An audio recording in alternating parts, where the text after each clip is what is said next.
যে আল্লাহ রাব্বুল আলামিনের এমন কোন নবী পৃথিবীতে আসেন নাই যিনি তার উম্মতকে বা তার কওমকে মাসিহুদ দাজ্জালের ফিতনা সম্পর্কে সতর্ক করেন নাই। উদাহরণ দিতে গিয়ে নবী সাল্লাল্লাহু আলাইহি ওয়াসাল্লাম বলেছিলেন যে এমনকি নূহ আলাইহিস সালাম তিনি পর্যন্ত তার কওমকে দাজ্জালের ফিতনা সম্পর্কে সতর্ক করেছেন। আলোচনা একটু মনোযোগের সাথে বুঝতে হবে, গতানুগতিক হবে না ইনশাআল্লাহ। মনোযোগ হারিয়ে ফেললে হয়তো আপনি মূল ভাবটা হারিয়ে ফেলতে পারেন। তো মোবাইলে বেশি ব্যস্ত হওয়ার প্রয়োজন নাই, আলোচনা দিলের কান দিয়ে শোনার চেষ্টা করি ইনশাআল্লাহ, এবং আমলের নিয়াতে শোনার চেষ্টা করি ইনশাআল্লাহ তাআলা। এমন কোন নবী ছিলেন না যিনি তার কওমকে দাজ্জালের ফিতনা সম্পর্কে সতর্ক করেন নাই, এমনকি নূহ আলাইহিস সালাম পর্যন্ত করেছেন। নূহ আলাইহিস সালামের তার কওমকে দাজ্জালের ফিতনা সম্পর্কে সতর্ক করার কি প্রয়োজন ছিল? কারণ আমরা তো জানি যে দাজ্জাল বের হবে রাসূল সাল্লাল্লাহু আলাইহি ওয়াসাল্লামের উম্মতের মধ্যে।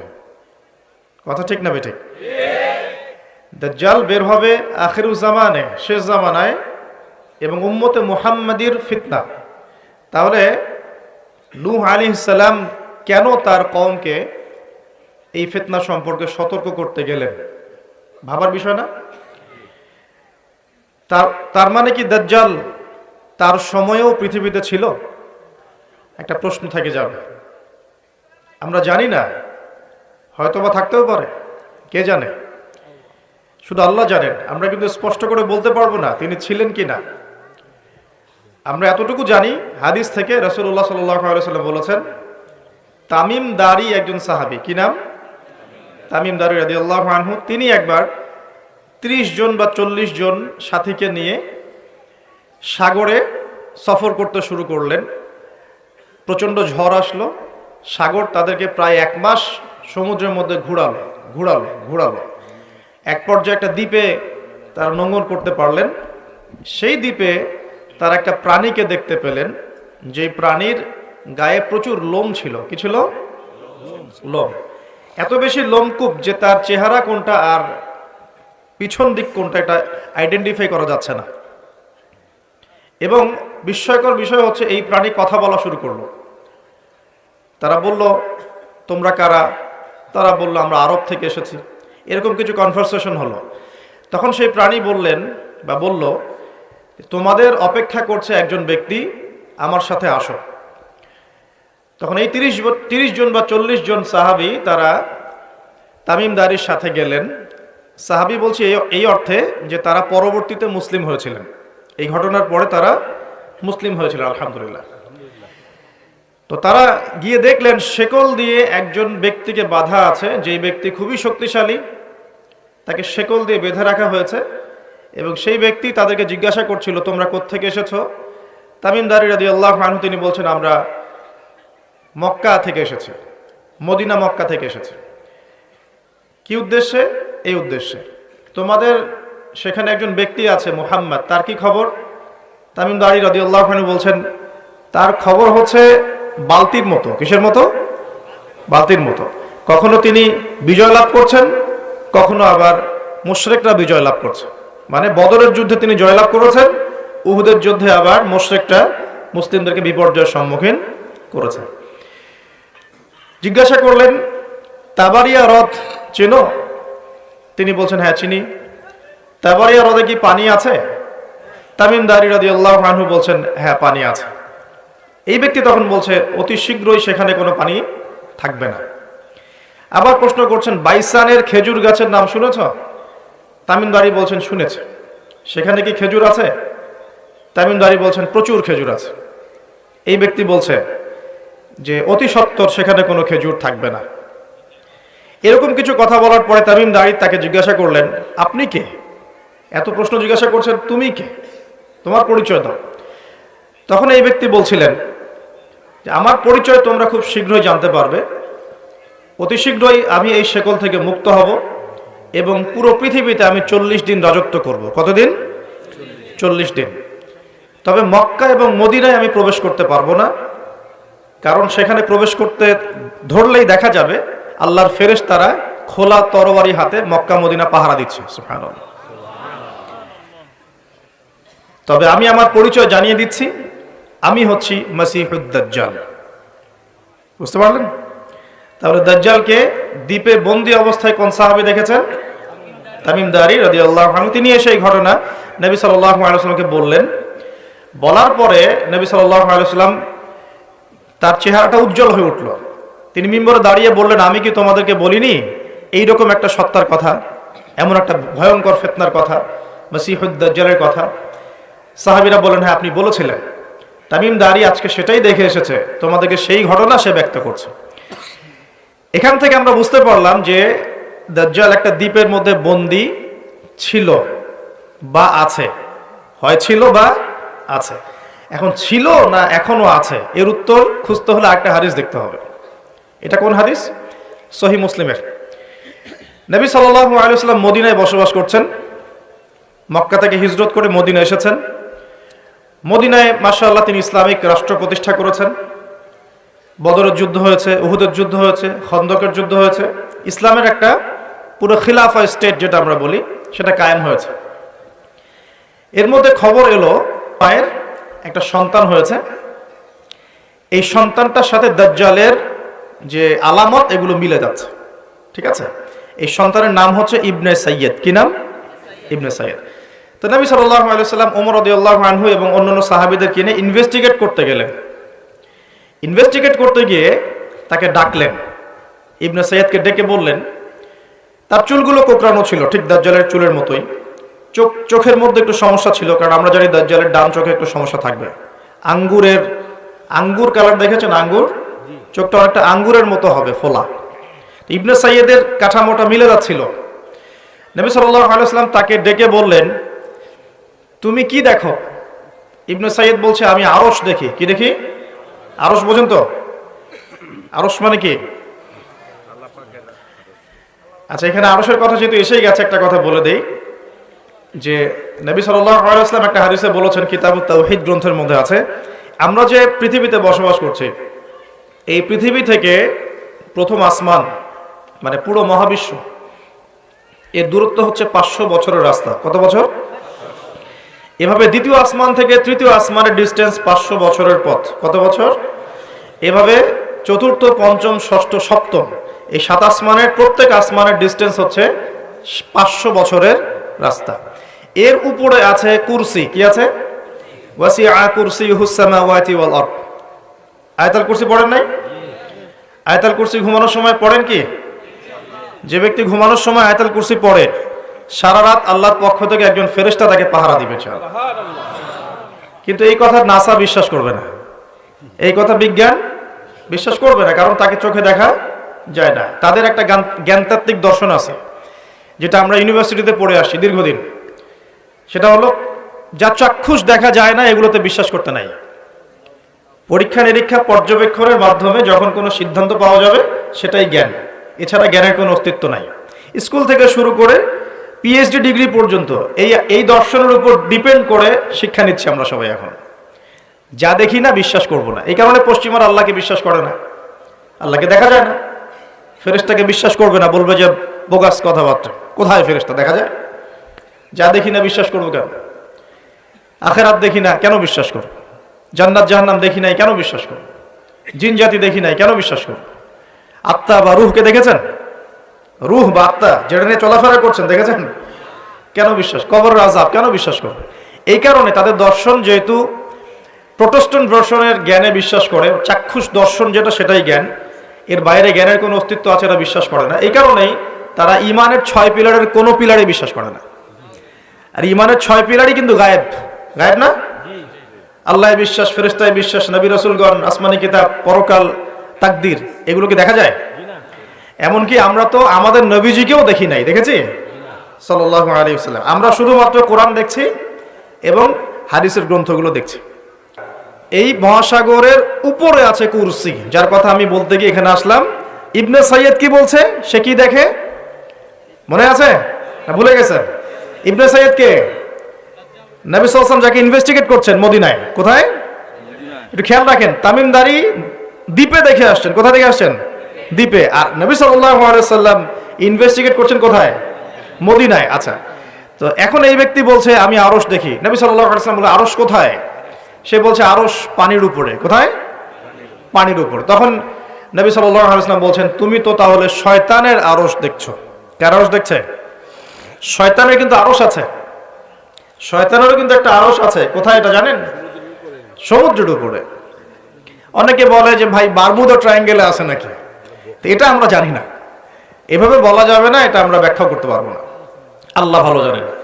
তো এখন শয়তানও কিন্তু সিংহাসনে বসে, দিন শেষে বসে ওর যে চেলা চামুন্ডা যারা আছে ওদেরকে ডাকে, ডেকে বলে আজকে কি করাইছো তোমরা? একজন বলে যে আমি তো জেনা করাই দিছি দুজনের মধ্যে, আমি মদ খাইয়েছি মানুষকে, আমি মানুষকে পরকীয়ায় লিপ্ত করেছি, আমি একজনকে একজনের বিরুদ্ধে উস্কে দিয়ে হত্যা করিয়ে দিয়েছি। এরকম করে শয়তানরা বলতে থাকে। তো ইবলিস বলে না, তোমরা তেমন কোনো কাজ করতে পারো নাই। ইতিমধ্যে একজন শয়তান এসে বলে যে আমি একটা কাজ করেছি। কি কাজ করেছো? যে আমি একটা পরিবারের স্বামী স্ত্রীর মধ্যে বিচ্ছেদ ঘটিয়ে দিয়েছি। কি করেছে? এটা এখন বেশি হচ্ছে না? বেশি হচ্ছে না? আপনারা খবর রাখেন না মনে হয়, পড়াশোনা করে দেখেন, প্রতি 3-4 মিনিট একটা ডিভোর্সের ঘটনা ঘটে, প্রতি 3-4 মিনিটের মধ্যে। তো এবার শয়তান তাকে ডাকে, এদিকে আসো, তুমি একটা কাজের কাজ করেছো। তখন নিজের গলার যে মালা বা যেটা আমরা গোল্ড মেডেল বলি, অ্যাওয়ার্ড যেটা বলি, এটা তার গলায় সে পরিয়ে দেয়, দিয়ে বলে তুমি একটা কাজের কাজ করেছো। তার মানে আমরা বুঝতে পারলাম শয়তানের কাছে সবচেয়ে বড় একটা মিশন কি? পরিবারগুলোকে ধ্বংস করে দেয়। খুব সতর্ক থাকতে হবে আমাদের সবাইকে। আল্লাহ পাক আমাদের সবাইকে ধৈর্য দান করুন। আমি কারণ পরিবার টিকে থাকে ধৈর্যের উপরে।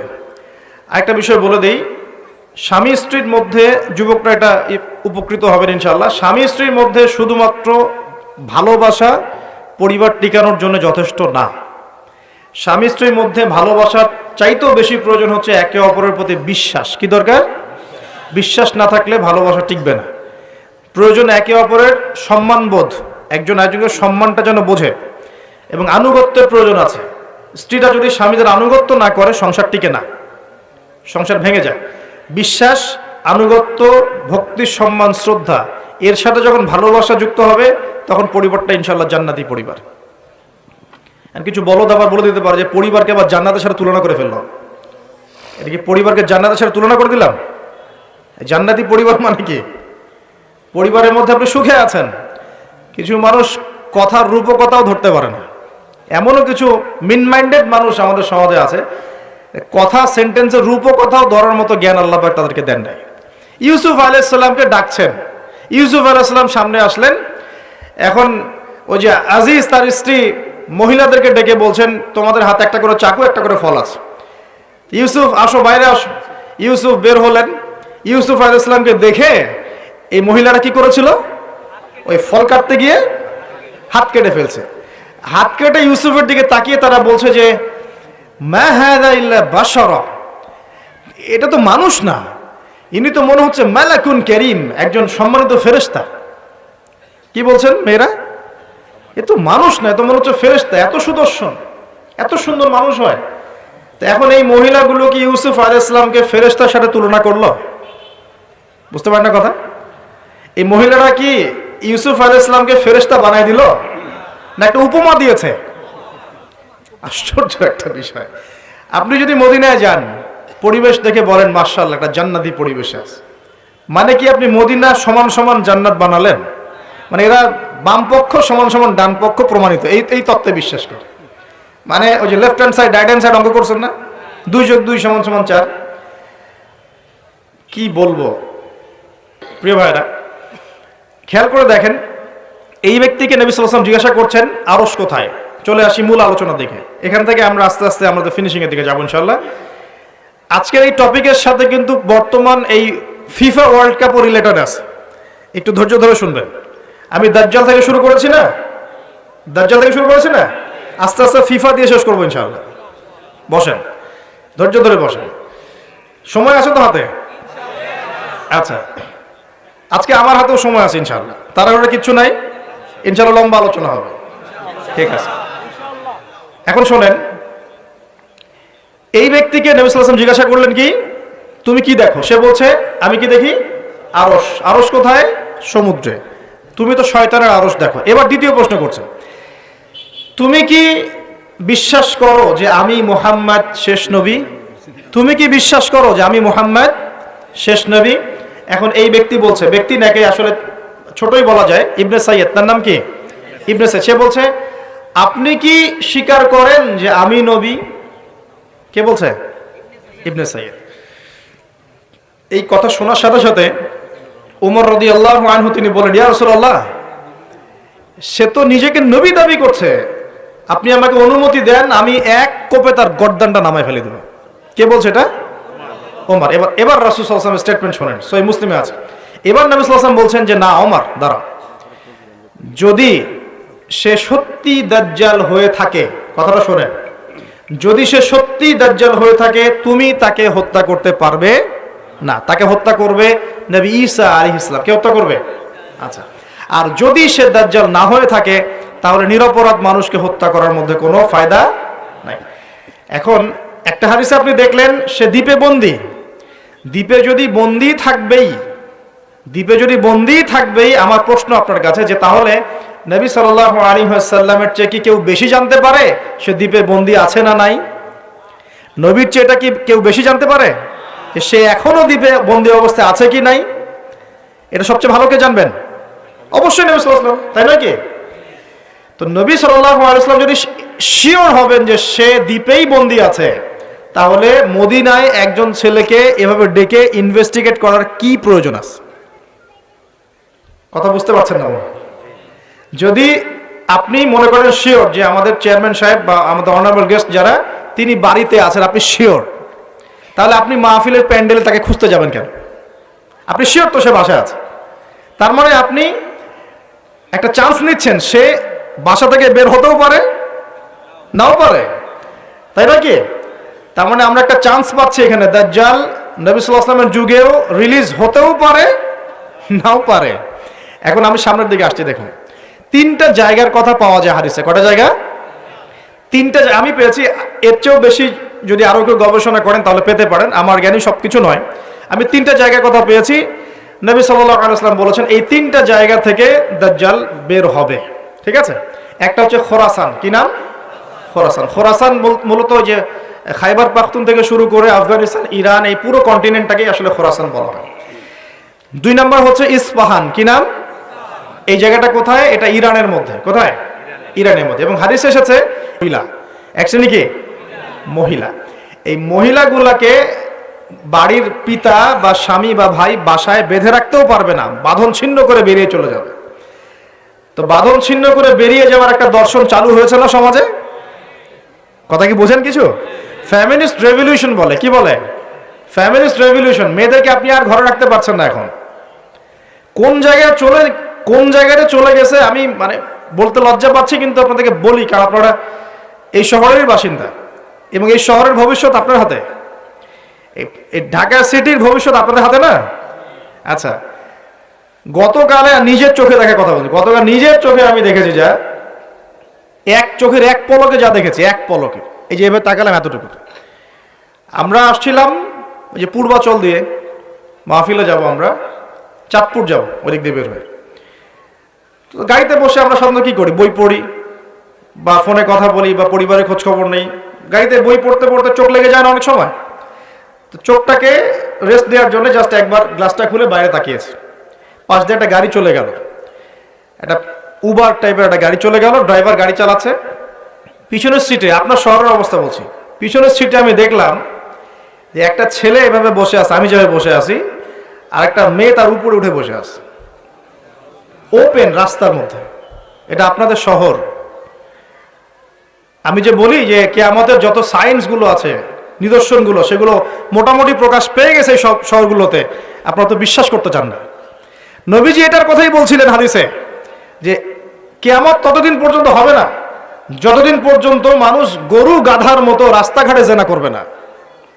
স্পষ্ট হাদিস আছে, কিয়ামত ততদিন পর্যন্ত হবে না যতদিন পর্যন্ত মানুষ গাধার মতো রাস্তাঘাটে জেনা করবে না। এগুলো জেনা না? জেনা মানে কি শুধু ওই সেক্সুয়াল শারীরিক সম্পর্কই জেনা? দেখেন ফ্ল্যাটে ফ্ল্যাটে জেনা হচ্ছে এখন, ফ্ল্যাটে ফ্ল্যাটে জেনা, মাদকদ্রব্য সেবন করছে, ধনীর দুলাল, কোনো খবর নাই। একটা অসুস্থ প্রজন্ম তৈরি করছে আমরা, জানেন? এই প্রজন্মের ছেলেরা আপনার নাস্তা করে 12টা 1টার দিকে দুপুরে, ঠিক আছে? এদের এদের রাত হয় এই যে 12টা-1টা পর্যন্ত ঘোরাফেরা করে, ফজরের নামাজের সময় ঘুমায়, ফজর নামাজটা পড়ে ঘুমায় না, কিন্তু ফজর নামাজের সময় ঘুমায়, উঠে দেখবেন 12টা-1টায় নাস্তা করে 12টা-1টার দিকে। এরা সালাম দিতে লজ্জাবোধ করে, এরা সালাম দিলে লজ্জা পায়, পিতাকে সালাম দিতে লজ্জা পায়। হ্যাঁ, টাকটুর উপরে কাপড় দাড়ি রাখা এদের কাছে মনে হয় ব্যাকডেটেড থিঙ্কিংস। হ্যাঁ, এরা এরা পাপকে পাপ মনে করে না, মাদককে এরা স্বাভাবিক মনে করে, জেনাটাকে স্বাভাবিক মনে করে, ফ্রি মিক্সিং জেনাটা খুব স্বাভাবিক, বয়ফ্রেন্ড গার্লফ্রেন্ড খুব স্বাভাবিক বিষয়। ঠিক আছে? বাপের টাকা পয়সা থাকলে এগুলো নিয়ে বন্ধুদের সাথে মজ মাস্তি করাটাকে এটা ফ্যাশন মনে করে, টাকা উড়িয়ে দেখে ফ্যাশন মনে করে। ওই টাকা পয়সা কামাই করতে পিতাদের কত কষ্ট হয়েছে ওরা জানে না, পিতারা জানে। এই প্রজন্মের মেয়েরা দেখবেন পর্দাটাকে ব্যাকডেটেড থিঙ্কিংস মনে করে, চুল খোলা রেখে গেঞ্জি টি শার্ট পরে বাইরে ঘুরতে যারা পরিমাণ লজ্জাবোধ কাজ করে না, যারা পরিমাণ না। বিভিন্ন অকেশন আসলে দেখবেন মোমবাতি জ্বালিয়ে অগ্নি পূজা শুরু করে দেয়। হ্যাঁ, এবং কোনো কোনো ক্ষেত্রে সংস্কৃতির নামে এমন কিছু শিরকি কাজ করে যেগুলোর সাথে ইসলামের কোনো সম্পর্ক নেই। এরা জীবনে প্রতিষ্ঠিত হওয়াকে, বাইরে একটা ডিগ্রি সার্টিফিকেটকে নাজাতের ওসিলা মনে করে ফেলে। নামাজ, রোজা, হজ, যাকাত, ইসলামিক কালচারগুলা তাদের কাছে মনে হয় এগুলো শেষ বয়সের কাজ, এই বয়সে করার দরকার নেই। আমরা একটা অসুস্থ প্রজন্ম তৈরি করে যাচ্ছি। আপনি সালাম দিয়ে দেখেন উত্তর দেয় না, সালাম দিলে সাই বোধ করে, সালাম দিতে মনে হেড হয়ে যাচ্ছে মাথাটা। কি লজ্জা, সালাম দিতে কি লজ্জা। জুমার নামাজও ঠিক মতো পড়তে যায় না। আমরা কি প্রজন্ম তৈরি করছি চিন্তা করে দেখবেন। মাদক, এই যে একটু আগে স্যার বলে গেলেন না, ম্যাক্সিমামই, অল্প কিছু মানুষ বাদ দিয়ে যারা একটু ধর্মকর্ম চর্চা করে, এইসব মানুষ বাদ দিয়ে ম্যাক্সিমামই মাদকের সাথে সম্পৃক্ত। আমি স্মরণ করায় দেই, আইয়ামে জাহিলিয়াত যেটা ছিল রাসূল সাল্লাল্লাহু আলাইহি ওয়াসাল্লামের যুগ, ওই যুগে বেশিরভাগ মানুষ মাদক খেত। তাহলে আমরা কি আইয়ামে জাহিলিয়াতে নাই? ওই যুগে বেশিরভাগ মানুষ সুদ খেত, আমরা এখন সবাই সুদ খাই। ওই যুগে সবাই শিরক করতো, আমরা এখন সবাই শিরক করি, অনেকেই শিরক করি। ওই যুগে গোত্রীয় হানাহানি ছিল, এখন এই গোত্রীয় হানাহানিগুলো পুরো গ্লোবালি হানাহানিতে রূপ নিয়েছে আর কি। দেশে দেশে হানাহানি, একটা দেশের মধ্যে পক্ষে বিপক্ষে হানাহানি, এগুলো তো রূপ নিয়েছে। কিছুই পরিবর্তন হয়নি আলটিমেটলি, বরং ওই আইয়ামে জাহিলিয়াতের চাইতে বড় স্কেলে চলছে। আমি দেখাচ্ছিলাম প্রিয় ভাইয়েরা এবং পর্দার আড়ালে বোনেরা যারা আছেন, যে কিয়ামতের সায়েন্সগুলো কিন্তু চলে আসছে। এখন এই প্রজন্মের দায়িত্ব কিন্তু আপনার হাতে। এই প্রজন্মের দায়িত্ব কার হাতে বলেন? এই শহরের দায়িত্ব কার হাতে? শুধু কি আলেম ওলামার হাতে? শুধু কি প্রশাসনের হাতে? এই শহরকে আপনি পাপমুক্ত করবেন কিভাবে? আপনাদের আমাদের কোনো ভূমিকা নাই? কি যে হচ্ছে কল্পনা করতে পারছে না। একটা চিত্র দেখছেন না, লাখ লাখ ছেলে দাঁড়িয়ে একটা পর্দার সামনে দাঁড়িয়ে আছে, গোল কখন হবে এই জন্য দেখছেন না? মিডিয়া এগুলো প্রমোট করছে না? বাপখানে এমন যে কত সুখে আছি আমরা, তাই না? কি সুখ আমাদের, খেলা হচ্ছে, আমরা গোল গোল চিল্লাচ্ছি, খেলছে কোন টিম, সেই টিম আমাকেও চিনে না, আমার দেশের নামও জানে কিনা আল্লাহু আলাম। আমরা মাতামাতি করছি, মাশাআল্লাহ। আমরা মারামারি করছি, কেউ মার্ডার হচ্ছে, কেউ আবার শোকে স্ট্রোক করে মারা যাচ্ছে, তাই হচ্ছে না? এমন কেন জাতিগতভাবে আমরা এমন কেন হলাম? জাতিগতভাবে আমাদের কোনো ব্যক্তিত্ব নাই, আমাদের কোনো গায়রত নাই। সামনে আসেন, আমি বুঝাচ্ছিলাম যে এই তিনটা জায়গা থেকে বের হবে এবং তার সাথে জয়েন হবে কারা? এবং এক শ্রেণীর নারী যাদেরকে আপনি ঘরে রাখতে পারবেন না। উদাহরণ দিতে এত দূর চলে গেছে। আরেকটা জায়গার কথা আসছে যে দাজ্জাল বের হবে শাম এবং ইরাকের মাঝামাঝি একটা রাস্তা থেকে। শাম মানে হচ্ছে ফিলিস্তিন, জর্ডান, লেবানন, এই যে পুরো কন্টিনেন্টটা আছে, এটার নাম শাম। কি নাম? শাম। সিরিয়া আছে এর মধ্যে। আর ইরাক হচ্ছে এই যে আমাদের ইরাক তো চিনেন, সাদ্দাম হোসেনের দেশ, চিনেন নাই? আচ্ছা, তো এর মাঝখান থেকে একটা রাস্তা থেকে মাসিহুদ দাজ্জাল বের হবে। একটু ভূগোল ঘাটবেন, একটু জিওগ্রাফি পড়ে দেখবেন। যার প্রথম দিনটা হবে 1 বছরের সমান। কত বছর? কিভাবে হবে আল্লাহ জানেন, আমি ব্যাখ্যা করতে পারবো না। দ্বিতীয় দিন হচ্ছে 1 মাসের সমান। তৃতীয় দিন 1 সপ্তাহের সমান। তারপরের দিনগুলো আমাদের দিনের মতোই। কথা বুঝতে পারছেন? সে কি করবে? সে নিজেকে খোদা দাবি করবে। সে বলবে সেই খোদা আল্লাহ, এবং তার 1 হাতে জান্নাত, 1 হাতে জাহান্নাম থাকবে। এই যে এই 1 হাতে জান্নাত মানে কি সত্যিকারের জান্নাত? ওই যে 2 এ 2 4 জানা মিলায় বলবে হ্যাঁ সত্যিকারের জান্নাত। দাজ্জাল একটা বাহন থাকবে, গাধা বলা হয়েছে, যার বিশাল ডানা থাকবে, যে ডানার নিচে বহু মানুষ আশ্রয় নিতে পারবে। এবং সেই ডানাতে সে আকাশে চড়ে বেড়াবে। আকাশে উড়ে এমন কোনো গাধা আছে নাকি? আছে? যারা 2 2 4 মিলায়, যে 2 যোগ 2 লেফট হ্যান্ড সাইড সমান রাইট হ্যান্ড সাইড, এরা মনে করবে যে উড়ন্ত গাধাও মনে হয় আসতে পারে। আর যারা ইন্টেলেকচুয়াল থিঙ্কিংস রাখেন তারা বুঝবেন যে হতে পারে এটা এমন কোনো প্রযুক্তি যেটা দিয়ে সে আকাশকে নিয়ন্ত্রণ করবে। হতে পারে অত্যাধুনিক কোনো এয়ারক্রাফট, আল্লাহ ভালো জানেন। তবে উড়ন্ত কোনো গাধা যে হবে না এটা আমরা নিশ্চিত ইনশাআল্লাহ। তো এখানে অনেক রূপকথা আছে। সে ডান হাতে জান্নাত মানে যারা তাকে ফলো করবে সে ওদের সবাইকে প্রোগ্রেস দিবে, দুনিয়াতে শান্তিতে থাকবে। আর যে তার মানে আনুগত্য করবে না, জুলুমের শিকার হবে, ব্যাস জাহান্নাম। এ তো সরাসরি জান্নাত জাহান্নাম নয় যে ধরে ঢুকাই দিবে। জান্নাত কি হাতে নিয়ে ঘোরা সম্ভব? কখনোই না। তো এমনও একটা হাদিস আসছে যে সে একটা কওমের কাছে গিয়ে দাঁড়াবে, বলবে আমার উপর ঈমান নিয়ে আসো। কওম বলবে আমরা তোমাকে মানি না। এরা মুমিন হবে, মুসলিম হবে, আমরা তোমাকে মানি না। তখন সে তাদের উপর জুলুম করবে, দুর্ভিক্ষ চাপিয়ে দিবে, দুর্ভিক্ষ চাপিয়ে দিবে। আর একটা কওমের কাছে যাবে, বলবে আমাকে কি তোমরা রব হিসাবে মানো? তারা বলবে হ্যাঁ মানি। তখন তাদেরকে সে প্রোগ্রেস দিবে, দেখবেন আকাশকে আদেশ করবে বৃষ্টি হও, বৃষ্টি হবে, ফসল ফলো, ফসল ফলবে, গুপ্তধনগুলো বের করে ওদের হাতে দিয়ে দিবে। মানে আমি বুঝাতে পারবো না যেটা কত বড় ফিতনা। পৃথিবীতে চলমান সমস্ত ফিতনাগুলোকে একত্রিত করলেও দাজ্জালের সমান হবে না। তবে তার শাসনটা চিরস্থায়ী হবে না, আলহামদুলিল্লাহ। তার এবং তার ফলোয়ার্সদের শাসনটা চিরস্থায়ী হবে না। তারা যে মনে করে বসে আছে যে এই দাজ্জালই হচ্ছে সত্যিকারের মাসিহ, সে সত্যিকারের মাসিহ নয়। সত্যিকারের মাসিহকে তারাই হত্যা করার চেষ্টা করেছিল। তার নাম কি? ঈসা আলাইহিস সালাম। তিনি হচ্ছেন সত্যিকারের মাসিহ। আল্লাহ পাক তাকে উঠিয়ে নিয়েছেন। তাকে আল্লাহ পাক নামাবেন সিরিয়ায়, দামেস্কে, এবং তার হাতেই এই মিথ্যা মাসিহের মৃত্যু লেখা আছে ইনশাআল্লাহ তাআলা। এবং তারপর ঈসা আলাইহিস সালাম তার ফলোয়ার্স বা তার অনুসারীদেরকে নিয়ে বিশ্বে শান্তি প্রতিষ্ঠা করবেন ইনশাআল্লাহ। এটা সামনে আছে, মানে ইতিহাস শেষ হবে, সভ্যতা শেষ হবে নবী ঈসা আলাইহিস সালামের হাতে। এটা কত বছর বাকি আছে এটা আমরা বলতে পারবো না। হতে পারে 100 বছর, হতে পারে 1000 বছর, আমরা জানি না, আল্লাহ ভালো জানেন। কিন্তু একটা জিনিস আপনাকে ফোকাস করতে হবে, যে সে সশরীরে বের না হলেও তার অনুসারীরা কিন্তু সারা বিশ্বে আজকে শক্তিশালী। এটা আপনাকে বুঝতে হবে। একই সাথে এই ঘটনা কিন্তু বিগত 100 বছর আগে ঘটেও নাই। আপনাকে আমি 2000 বছরের হিস্ট্রি দেখাতে পারবো। 2000 বছর, 2000 বছরেও তারা এই শক্তি অর্জন করতে পারে নাই যেটা লাস্ট 100 বছরে করেছে। ইতিহাস তো পড়তে হবে। এবার আসেন আমার আলোচনার শেষ পয়েন্টে, এখান থেকে শেষ হবে। নবীজি বলছেন সাল্লাল্লাহু আলাইহি সাল্লাম, সূরা কাহফ তোমাকে এই দাজ্জালের ফিতনা থেকে বাঁচাবে। কোন সূরা? কোন সূরা বলেন? পড়েছেন কখনো? অর্থ সহ পড়েছেন? একটা সুসংবাদ আপনার জন্য। নবীজি বলছেন সাল্লাল্লাহু আলাইহি সাল্লাম, কোন ব্যক্তি যদি সূরা কাহফের প্রথম 10টা আয়াত মুখস্থ করে বা শেষের 10টা আয়াত মুখস্থ করে বা এই দুটোই 20টাই করেন, ইনশাআল্লাহ আপনার জীবদ্দশায় যদি দাজ্জাল বের হয় সে আপনার কোনো ক্ষতি করতে পারবে না। এখন প্রশ্ন আছে আরো, এই সূরার মধ্যে কি আছে যা আপনাকে এই ফিতনা থেকে বাঁচাবে? এটা জানার জন্য আপনাকে আসহাবুল কাহফের ঘটনা পড়তে হবে। ওই যে 9 জন যুবকের কথা বলেছিলাম, 309 বছর ঘুমিয়েছিল, আল্লাহ পাক আবার ঘুম থেকে উঠিয়েছেন। ডিটেলস বলার সময় নেই, বাসায় গিয়ে পড়বেন। এবং এই বিষয়গুলো বোঝার আগে মুসা এবং খিদর আলাইহিস সালামের ঘটনাটাও পড়তে হবে, যে বাহ্যিক চোখে যা দেখা যাচ্ছে ওটা বাস্তবতা নয়। বাস্তবতা ওটাই যে আল্লাহ নূর দিয়ে খিদর আলাইহিস সালাম দেখছেন। আমি একটা জায়গা থেকে আলোচনা শেষ করে দেবো এখানে।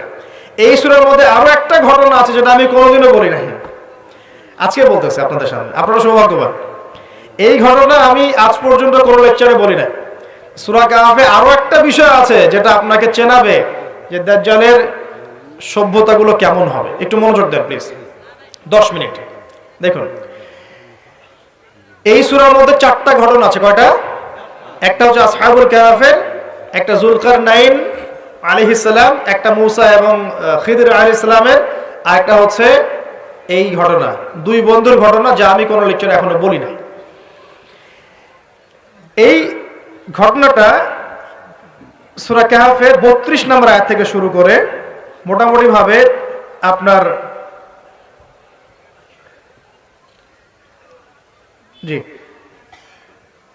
32 থেকে শুরু করে মোটামুটি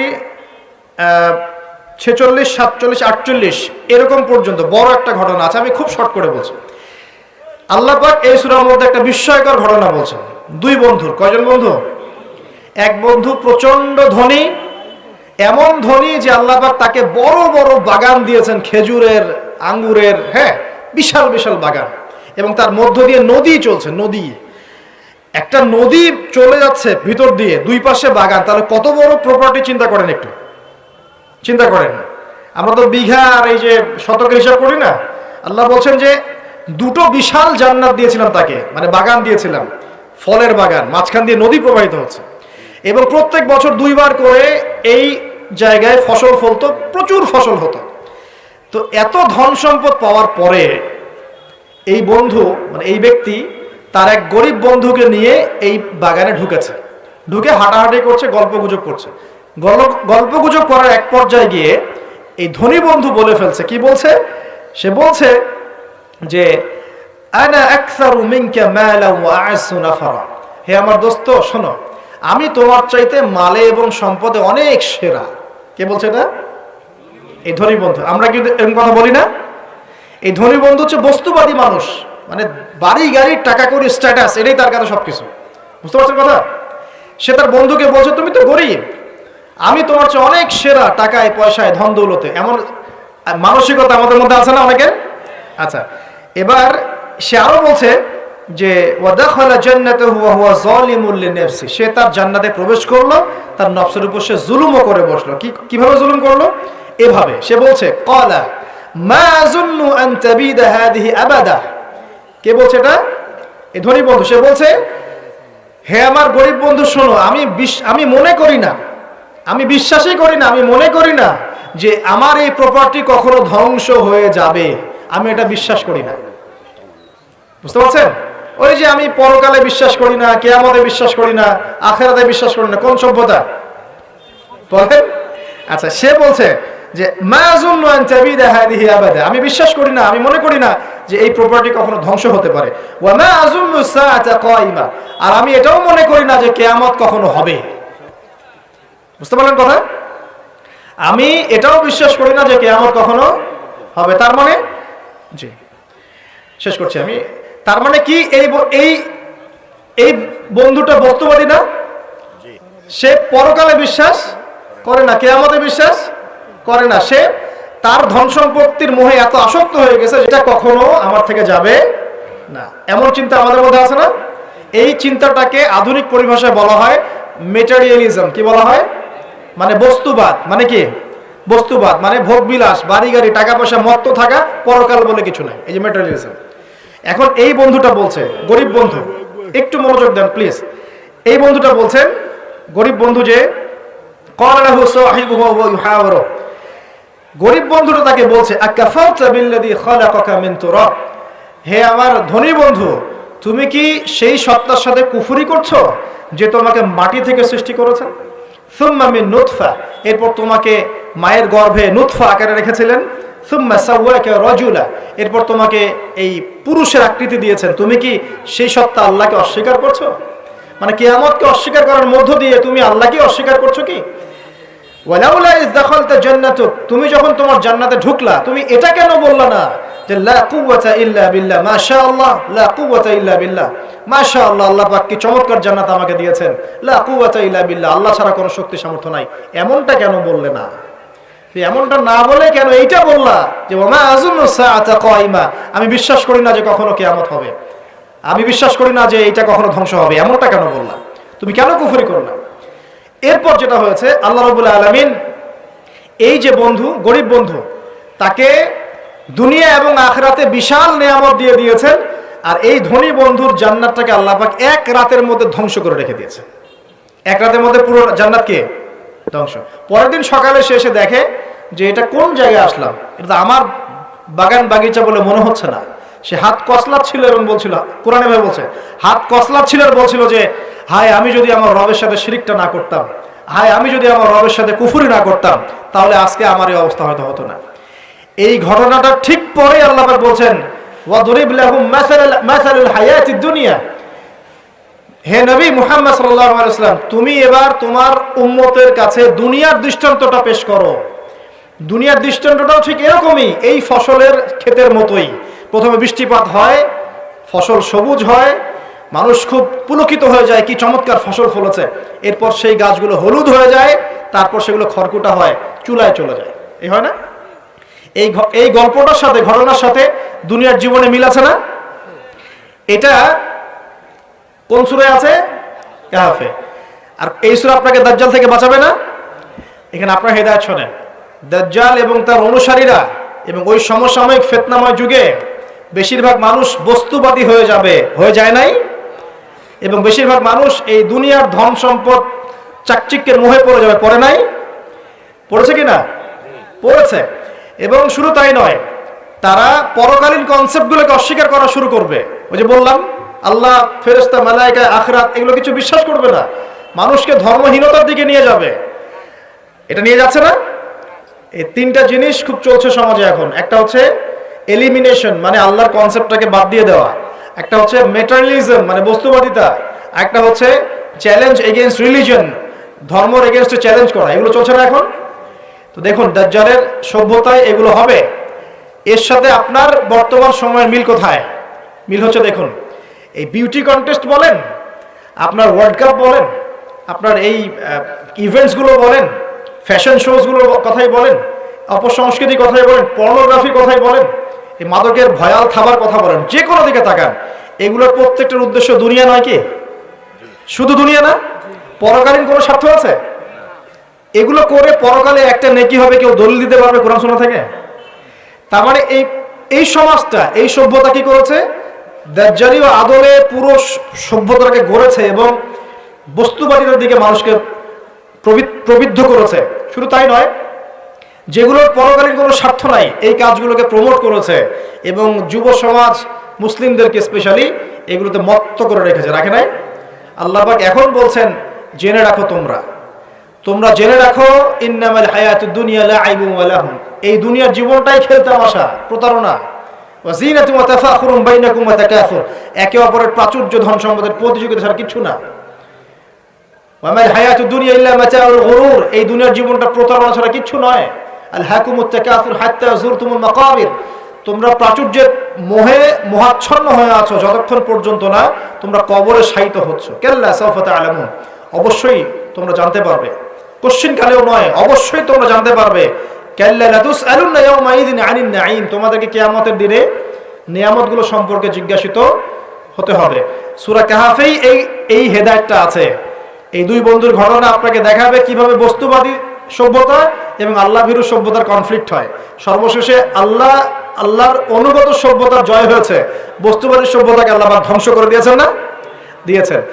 এবং এই ঘটনার পরেই দুনিয়ার জীবনের দৃষ্টান্ত দেওয়া হয়েছে, যে দুনিয়ার জীবনটাকে আল্লাহ পাক বলেছেন খেলতামাশা, প্রতারণা ছাড়া কিছুই নয়। হ্যাঁ, কেউ যদি বলে খেলাধুলার কোনো দলিল কোরআনে আছে কিনা, আমি বলবো হ্যাঁ আছে। আল্লাহ পাক বলেছেন, ওয়ামা হাযিহিল হায়াতুদ দুনিয়া ইল্লা মাতাউল গুরুর ই'লামু আন্নামাল হায়াতুদ দুনিয়া লাইবুন ওয়া লাহু। অতএব খেলাধুলার দলিল কোরআনে আছে। আল্লাহ পাক বলছেন, দুনিয়ার জীবনটাই তোমাদের খেলাধুলা, প্রতারণা, ধোঁকা। কি বুঝলেন? এই দুনিয়ার জীবনটাই হচ্ছে খেলাধুলা, প্রতারণা, মোহ এবং ধোঁকা, এবং তোমাদের পারস্পরিক চাকচিক্যের প্রতিযোগিতা ছাড়া কিচ্ছু নয়। এখন এই সভ্যতার দিকে তাকাবেন চোখ কান খোলা রেখে, যে যত রকম ফাহেসা কাজগুলো মিডিয়া দিয়ে প্রমোট করা হচ্ছে, এগুলোর মূল উদ্দেশ্য হচ্ছে দুনিয়া, এবং মুসলিম যুবকদেরকে এবং উম্মাকে তাদের মূল উদ্দেশ্য থেকে সরিয়ে দেওয়ার চেষ্টা করা। আমাদের মূল উদ্দেশ্য কি? এক, আমাদের মূল উদ্দেশ্য ছিল জ্ঞান অর্জন করা। মূল উদ্দেশ্য ছিল জ্ঞান অর্জন করে আমল করা, আল্লাহ পাকের জমিনে দ্বীনের প্রচার করা। আমাদের পৃথিবীর মূল উদ্দেশ্য ছিল কি? পারিবারিক আদর্শ ঠিক করা, সন্তানদেরকে মানুষ করা, সমাজের কাঠামো ঠিক করা, হালাল খাওয়া, দ্বীনের দাওয়াতি কাজ করা, আল্লাহর জমিনে দ্বীনটাকে প্রচার করা, প্রসার করা, প্রতিষ্ঠার চেষ্টা করা। এগুলো আমাদের মূল উদ্দেশ্য ছিল। এখান থেকে সরিয়ে এনে আমাদের সবার চোখকে এখন বিভিন্ন আমোদ প্রমোদ ফুর্তির দিকে ফোকাস করে রাখা হয়েছে, এবং এর ফলশ্রুতিতে আমরা আমাদের দুনিয়াতে আসার উদ্দেশ্যটা কিন্তু ভুলে গেছে। প্রিয় ভাইরা, সতর্ক থাকবেন, যে বিষয়টা যতটুকু লিমিট আছে এই লিমিট ক্রস করতে যাবেন। যতটুকু করা জায়েজ আছে এতটুকু করবেন, যেগুলোতে জায়েজ নাই সেগুলো জায়েজ না। আল্লাহ রাব্বুল আলামিন আপনাদের সবাইকে ইসলামের বেসিক বিষয়গুলোর উপর টিকে থাকার তৌফিক দান করুন, এবং যাদের কথা বললাম আমি ইনডাইরেক্টলি, তাদের যে এজেন্ডাগুলো আছে, এজেন্ডাগুলো বোঝার তৌফিক দান করুন, এবং এর ভিতর দিয়ে তারা উম্মার যে ক্ষতি করছে, এই ক্ষতিগুলো বোঝার তৌফিক আল্লাহ পাক আমাদের সবাইকে দান করুন।